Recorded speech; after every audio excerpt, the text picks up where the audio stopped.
কদিন আগেই রাষ্ট্রদ্রোহের মামলায় চিন্ময় কৃষ্ণদাস ব্রহ্মচারীর জামিন আবেদন নামঞ্জুর করে কারাগারে পাঠানোর নির্দেশ দেয় আদালত। তার গ্রেপ্তারের ঘটনায় তীব্র নিন্দা ও প্রতিবাদ জানায় ইসকন বাংলাদেশ। সেই সাথে তার আটকের বিষয়ে ভারতের হস্তক্ষেপ চেয়ে নিজেদের অফিসিয়াল এক্স হ্যান্ডেলে এক বিবৃতি দেয় ইসকন। তারা ইসকন নেতা চিন্ময় কৃষ্ণকে অবিলম্বে মুক্তি দেওয়ার অনুরোধও জানায়। তারপর থেকেই ভারত চিন্ময় কৃষ্ণদাসের পক্ষে ও বাংলাদেশের ধর্মীয় সংখ্যালঘুদের নিরাপত্তা নিয়ে নানা মন্তব্য করে। চিন্ময় কৃষ্ণদাস ইস্যু নিয়ে ভারতের প্রধানমন্ত্রী নরেন্দ্র মোদীর সঙ্গে বৈঠক করেন পররাষ্ট্রমন্ত্রী এস জয়শঙ্কর। বৈঠকে চিন্ময় কৃষ্ণদাস ব্রহ্মচারীর গ্রেফতার, সংখ্যালঘুদের কথিত নিরাপত্তাহীনতা এবং চট্টগ্রামে একটি মন্দির ভাঙচুরের বিষয়ে তারা আলোচনা করেন।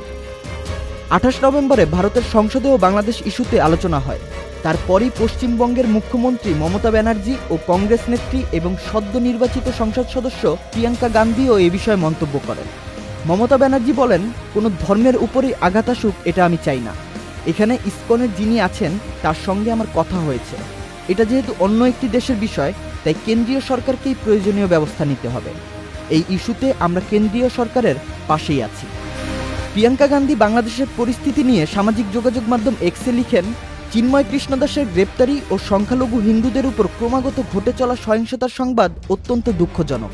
আমি কেন্দ্রীয় সরকারের কাছে আবেদন করব যাতে এই বিষয়ে হস্তক্ষেপ করা হয় এবং সংখ্যালঘুদের নিরাপত্তা সুনিশ্চিত করার বিষয়টি নিয়ে বাংলাদেশ সরকারের কাছে জোরালোভাবে তুলে ধরা হয়।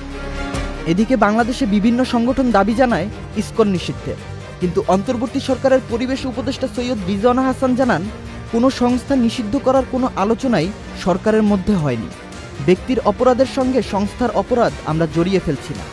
তবে চিন্ময় কৃষ্ণকেও এখনই অপরাধীও বলেননি রিজওয়ানা হাসান। তিনি বলেন, আইনি প্রক্রিয়া চলছে, তিনি অভিযুক্ত হতেও পারেন, অভিযুক্ত নাও হতে পারে, সেটা আদালত দেখবে। বাংলাদেশ সহ ভারতও এখন উত্তাল চিন্ময় কৃষ্ণদাস ও ইসকন ইস্যুতে।